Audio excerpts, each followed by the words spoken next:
पूरी करो, पूरी करो।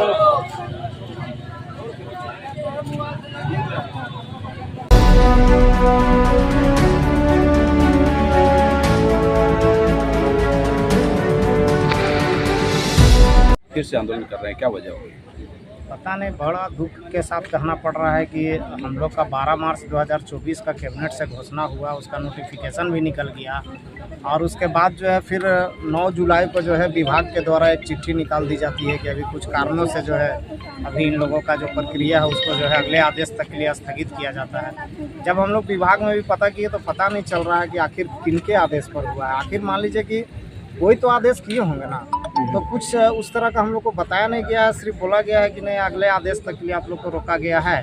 तो अब ये जानना है कि भाई कौन रोके हैं, क्यों रोके हैं। हम लोग उसी चीज़ को जो 12 मार्च को कैबिनेट से जो घोषणा हुआ उसी को हम लोग लागू कराने के लिए फिर एक बार अपना जो है हक अधिकार के लिए हम लोग आज विधानसभा का घेराव कर रहे हैं। अब विधानसभा का सत्र जो है 2 अगस्त तक चलेगा। हम लोग 2 अगस्त तक का विधानसभा घेराव करेंगे। हम लोग इस बीच माननीय मुख्यमंत्री से मिलना चाह रहे हैं। हम लोग मिलने के लिए भी बहुत लोगों से निवेदन किए हैं और इरफान अंसारी जी से भी मिले हैं। उनके द्वारा भी यही बोला गया था कि हम मुख्यमंत्री जी से आप लोग को मिलवाते हैं। अब देखना ये है कि मुख्यमंत्री जी से मिलवाते कौन है और कब तक मिलवाएंगे और मुख्यमंत्री जी मिलने के बाद क्या हम लोगों के विषय में बोलते हैं, ये देखना है। अगर हम लोग का जो है रुका हुआ काम को करवा देते हैं तो बहुत अच्छा है, न तो फिर हम लोग अपना हक अधिकार के लिए अनिश्चितकालीन धरना प्रदर्शन पर भी जाएंगे। क्या वजह लग रही है? मतलब एक बार कैबिनेट में पास हो जाता है, कैबिनेट में पास होने के बाद फिर से स्टे लग जाता है, मतलब वजह क्या? विभाग क्या बोलती है? हमको ऐसा लगता है कि माननीय मुख्यमंत्री जी जो हेमंत सोरेन है उनको कुछ लोग जो है गलत इन्फॉर्मेशन कुछ दिया है या फिर कुछ गलत चीज़ें को हम लोगों के विषय में बताया है, या फिर ऐसे कहें तो द्वेष की भावना से भी काम हो रहा है। क्योंकि रघुवर दास के समय में जितना भी बहाली प्रक्रिया हुआ था उस सबको शायद रोकने का प्रयास किया जा रहा है, इसके वजह से भी हम लोग को रोका जा रहा है। मुख्यमंत्री साहब तो काफ़ी संवेदनशील है, द्वेष उनके ऊपर में नहीं दिखता है, कभी किसी के ऊपर वैसा दिखाते नहीं है कि मतलब हम किसी को इंटेंशनली मतलब कुछ परेशान कर रहे हैं। देखिए बात ऐसा है ना कि मुख्यमंत्री जी मिले तब तो पहले मिले तो एक बार उनसे उनका हम लोग हमारे विषय में क्या सोचते हैं पहले हम लोग जाने तो उनसे। अभी तक तो हो सकता है कि उनको कोई दिग्भ्रमित कर रहा हो, उनको कोई मैंने उस तरह का, पर फिर भी हम एक बार बोलना चाहेंगे कि कोई भी मंत्री या कोई भी सरकार जब सत्ता में बैठते हैं तो वो शपथ लेते हैं कि हम सबके लिए काम करेंगे, हम कभी द्वेष का भावना से काम नहीं करेंगे। तो अब देखना है कि भाई माननीय मुख्यमंत्री हम लोग के गार्जियन हैं, हम लोग उनसे नहीं मांगेंगे तो किन से मांगेंगे। और इसी सरकार में हम लोग को हुआ है तो कुछ तो उम्मीद है कि यही सरकार करेगी भी। और जो बीच में प्रॉब्लम है जो स्थगित किया गया, क्यों किया गया, ये तो मिलने के बाद ही क्लियर हो पाएगा। क्या लगता है, मतलब मुख्यमंत्री साहब का दरबार जो है हमेशा हर नागरिक के लिए खुला हुआ है, लोग हर तरह के लोग जा करके वहाँ उनसे मिल रहे हैं, जो मतलब जनता दरबार ही लगा हुआ है समझ लीजिए, तो आप लोग वहाँ पे भी जाकर बात कर सकते थे, फिर आंदोलन का रास्ता अपनाने का देखिए वो बोलना बहुत आसान है, वो पेपर में ये सब चीज़ दिखता है। जैसे आप देखे होंगे कि माननीय मुख्यमंत्री जी बोलते हैं कि इस सरकार का आँख भी है, कान भी है, देखता भी है, काम करता भी है, सुनता भी है।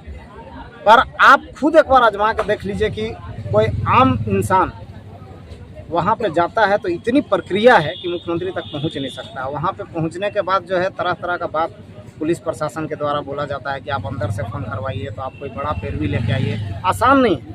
आज हम लोग इतना दिन से जो है माननीय मुख्यमंत्री जहाँ जहाँ कार्यक्रम करते हैं हम लोग उनसे मिलते ही हैं, हम लोग जो है उनको जानकारी दिए ही हैं, पर कहाँ आज तक बुलाया गया? कभी तो ऐसा नहीं हुआ कि हाँ प्रयास हुआ आप लोग के? प्रयास काफ़ी हुआ, काफ़ी प्रयास हुआ। अभी माननीय मुख्यमंत्री जी जब अभी शपथ लिए और मुख्यमंत्री बने, हम लोग उस समय भी आवेदन दिए हुए हैं, अभी भी आवेदन मुख्यमंत्री सचिवालय में दिया हुआ है मुख्यमंत्री जी से हमारा प्रतिनिधिमंडल को मिलने का, पर कोई बुलाहट नहीं है। हम लोग जो है आपका सीएम साहब के यहाँ जो होते हैं वो एसडी सर से भी हम लोग मिले हैं, उनको भी हम लोग निवेदन किए हैं, उनके द्वारा भी बोला गया कि ठीक है आप लोग को फ़ोन करके बुलाया जाएगा, खबर किया जाएगा, पर कहाँ कुछ हो रहा है। अभी जो आंदोलन आप लोग कर रहे हैं उसका मूल कारण क्या, मतलब क्या मांग है? देखिए हमारा मूल कारण बहुत सिंपल है कि आप ही के सरकार ने हमारा 12 मार्च 2024 को घोषणा किया कैबिनेट से, और उसका जो है नोटिफिकेशन भी निकल गया और फिर उसको रोक दिया गया। अब आप समझ सकते हैं कि झारखंड में ये पहला ऐसा राज्य होगा जहां कैबिनेट से कानून बन जाता है, घोषणा हो जाता है और विभाग के उपनिदेशक के द्वारा जो है काम रोक दिया जाता है। माने ये पहला झारखंड में ही ऐसा चीज़ हो सकता है कि कैबिनेट से हुआ चीज़ को भी विभाग के द्वारा रोका जाता है और उसका कोई ठोस कारण नहीं बताया जाता है। अब विभाग के लोगों से बात किए? जी बिल्कुल बिल्कुल, हम लोग जो है पंचायती राज उप निदेशक जी से मिले, हम लोग जो है निदेशक से मिले, हम लोग अपनी बातों को रखे, पर हम लोग को कुछ भी वैसा बताया नहीं गया कि क्यों, किस लिए। ना पूछे होंगे उनको ना कि भाई क्यों स्टे क्यों लगा, क्या कारण है? तो आदेश उनके द्वारा यही बोला गया कि आप अगले आदेश तक के लिए अभी कुछ कारण से जो है रोका गया। क्या वजह क्या है? मतलब वजह वजह तो पूछने पर कोई जानकारी नहीं दिया गया। क्या बोला जाता है उसमें? तो ठीक है, इसमें जो है हम लोग जो है बात करेंगे, विभाग के कोई सीनियर पदाधिकारी से बात करेंगे। आप कुछ बोले विभाग तो- के जो मंत्री होते हैं वो काफी सीनियर होते हैं, सबसे सीनियर माने जाते हैं हर जी, विभाग के जी, लिए। जी। अब मंत्री जी से भी आप बोल रहे हैं कि आप लोगों की मुलाकात हुई है, उनके तरफ से क्या आश्वासन? जी, हम लोग माननीय इरफान अंसारी जी से भी हम लोग मिले हैं 2-2 बार, और उनके द्वारा मिलने के बाद उनके द्वारा यही बोला गया है कि इस विषय में हम लोग बात करते हैं, पर उनके द्वारा एक शब्द का इस्तेमाल किया गया था कि आप लोग का कुछ ना कुछ जो है मुख्यमंत्री जी को लगता है किसी लोगों ने जो है कंप्लेन किया है। तो हम बोले कि भाई क्या कंप्लेन किया है बताइए आप। तो एक बार हम बात करेंगे इस विषय में। हम उनका जो है चूँकि हम नहीं चाहते हैं कि 17,000 लोग जो हैं सरकार के खिलाफ जाएं, या फिर ये 17,000 जो है कोई बाहर के लोग भी नहीं हैं, सब हमारे झारखंड के लोग हैं। तो इस विषय में हम बात करेंगे और सर को समझाने का प्रयास करेंगे। ये उनके द्वारा बोला गया। हम बोले ये जो चिट्ठी निकला है इसकी जानकारी आपको है कि नहीं? तो बोलते हैं कि नहीं, इसका जानकारी तो हमको नहीं है। तो आप सोच सकते ये हैं, संभव लगता है आपको कि मतलब उनके विभाग को मालूम नहीं है और स्टे लग गया है? समझ में नहीं आ रहा कि मंत्री जी को जो है जानकारी नहीं है और उसके बाद विभाग चिट्ठी निकाल दे रहा। तो ये तो झारखंड में हो सकता है। और सबसे बड़ी बात है कि मुख्यमंत्री जो झारखंड के जो मुख्यमंत्री हैं कैबिनेट में वो भी रहते हैं। हाँ, उनके तरफ से ही कैबिनेट में पास किया गया आपका मामला को, फिर उनके तरफ से स्टे क्यों लगेगा? क्या बिल्कुल, देखिए चंपाई सोरेन जी की सरकार में हम लोगों का हुआ था और हम लोग तो उनका शुक्रगुजार हैं, जीवन भर उनका नाम लेंगे, क्योंकि 253 दिन काफ़ी लंबा आंदोलन होता है और इतनी लंबी लड़ाई के बाद चंपाई सोरेन हम लोग का दर्द दुख समझे और लास्ट में अतंत जो है हम लोग का जो है घोषणा किया गया। और फिर जब सीएम साहब जब मुख्यमंत्री बने हेमंत सोरेन जी, और फिर इस तरह का स्टे लगना, काम रुकना। लेकिन चंपाई दा का एक स्टेटमेंट आता था, आप भी ध्यान दियोगे, चंपाई दा हेमंत सोरेन का पार्ट 2 खुद को बोलते थे। तो मतलब ये कहा जा सकता है कि हेमंत सोरेन भी उससे सहमत है ना? तो फिर चंपाई जी का फैसला को हेमंत जी क्यों स्टे करें? बीच का कुछ मिसअंडरस्टैंडिंग है, उसको जब तक सीएम साहब से नहीं मिलेंगे तब तक ही क्लियर नहीं हो पाएगा। हम लोग मिलने का ही प्रयास कर रहे हैं। हम लोगों का मकसद है कि मेरा जब कैबिनेट से हो गया भाई, उसको रोका क्यों जा रहा है, कुछ तो कारण बताया जाए, कुछ तो बोला जाए कि क्यों रोका जा रहा है। और आप तो देख रहे होंगे कि सरकार की योजना कितनी सारी चल रही है। अब इतने जो हम लोग जो पंचायत स्तर पे जो कर्मी हैं और वो लोग अगर काम नहीं करेंगे तो कहीं ना कहीं सरकार का भी टारगेट जो है पूरा नहीं हो पाएगा, उसका योजना भी सही लोगों तक नहीं पहुंच पाएगा, क्योंकि हम ही लोग के माध्यम से समय से सरकार तक योजना पहुंच पाती थी। और आप देख रहे होंगे कि एक तरफ आप ये भी देख रहे हैं कि अगर सरकार को लगता होगा कि 17,380 लोगों को 2,500 रुपया जो घोषणा किया गया बहुत ज़्यादा है, तो मैं आपको ये बता देना चाहता हूँ कि आप देख रहे होंगे कि 21 साल से 50 साल लोगों को सरकार पैसा दे रही है। किन लोगों को पैसा दे रही है? जो लोग कुछ नहीं कर रहे हैं।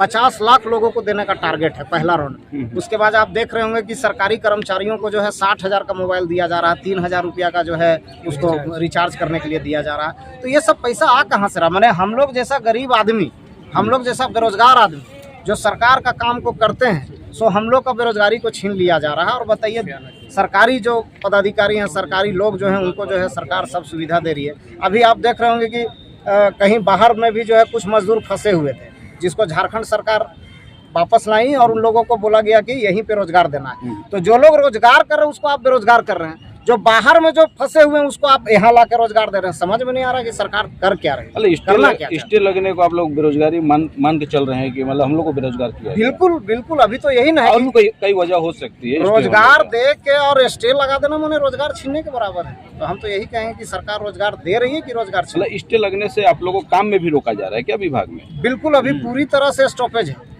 अभी विभाग जिस स्पीड से काम कर रही थी कैबिनेट से बाद, हम लोग का प्रोत्साहन राशि रिलीज होने वाला था और ठीक उसके बाद जो है 9 जुलाई को चिट्ठी निकल जाता है। अच्छा, विभाग भी अपना मन से तो चिट्ठी नहीं निकाला होगा, कुछ तो कोई आज तो आदेश दिया होगा। भले आज विभाग भी नहीं बता रही है इस बात को, और कोई तो आदेश दिया होगा ना। तो हम लोग बस वही जानना चाहते हैं कि आदेश कौन दिया, क्यों दिया, किस लिए। देखिए, कैबिनेट और आज के बीच में काफी दिन का फासला है, उस बीच में आप लोग अपने विभाग में काम किए हैं? जी बिल्कुल, एकदम सूची बन रहा था हर जगह जो है। हम लोग के पास तो उसका चिट्ठी भी है। बहुत सारे वीडियो लोग जो है कहीं कहीं काम पर भी लगा दिए। सभी डीसी के यहाँ चिट्ठी गया था विभाग का, तो डीसी लोग जो है रिपोर्ट भी, डाटा भी भेज रहे थे कि मेरे यहाँ स्वयंसेवक कितना सक्रिय है। तो सारा प्रक्रिया चल ही रहा था और इस बीच में ये घटना हो गई। काफ़ी वायरल हो रहा था कि आप अभी जो वर्तमान जो मंत्री हैं वो आप लोग के कार्यक्रम में गए हुए थे और उन्होंने ये भी कहा था कि आप लोगों की मांग जो है बहुत अच्छी मांग है और इसमें हम लोग सहमत हैं कि आप लोगों की मांग जायज़ है और 2500 रुपया का जो सरकार देने का जो वादा किया है उसको हम लोग पारा शिक्षक के जैसे मतलब आप लोग को वेतनमान देंगे। फिर स्टे लग गया, क्या वजह क्या लगती है कि ये 1 तारीख को हम लोग जमताड़ा में हमारा पंचायत सहायक लोग कार्यक्रम किए थे, उसमें चीफ गेस्ट में माननीय मंत्री जी भी पहुंचे थे वहाँ, डॉक्टर इरफान अंसारी जी। वहाँ पे सभी स्वयंसेवकों को एक वादा किए थे कि आप लोग को 2500 रुपये जो हमारी सरकार घोषणा की है उतना तो आप लोगों को कुछ नहीं होगा, लेकिन मैं आपको चाहूँगा कि इसको बढ़ाकर 5000 तक कोशिश करूँगा कि मैं देने का। पर जब आप देखेंगे कि 8 तारीख को मंत्री जी जब मंत्री का पद का शपथ ग्रहण लेते हैं और 9 तारीख को पंचायत सहायक का एक चिट्ठी जारी होता है उप निर्देशक से, और उसमें जो भी हम लोग का प्रक्रिया चलता वो स्थगित किया गया। अब यही मामले में हम लोग मंत्री जी से भी मिले, मंत्री जी को पूछे भी कि मंत्री जी आपने तो हम लोग का समर्थन भी किया है, मानदेय बढ़ाने की बात बोली है, और आप ये तो जस्ट उल्टा हो गया कि आपका मंत्री पद लेते हुए हम लोग को जो है सो स्थगित कर दिया गया। तो बोला नहीं हमको पता नहीं है, इसके विषय में हम जानकारी लेंगे और हम नहीं चाहते हैं कि 17,000 स्वयंसेवकों का जो है सो हमको हमने खिलाफ हो जाए। तो उनके तरफ से ये बयान आया है कि हम इसको पता करके जो अगर स्टे लगा है उनको हम जारी करने का काम करेंगे।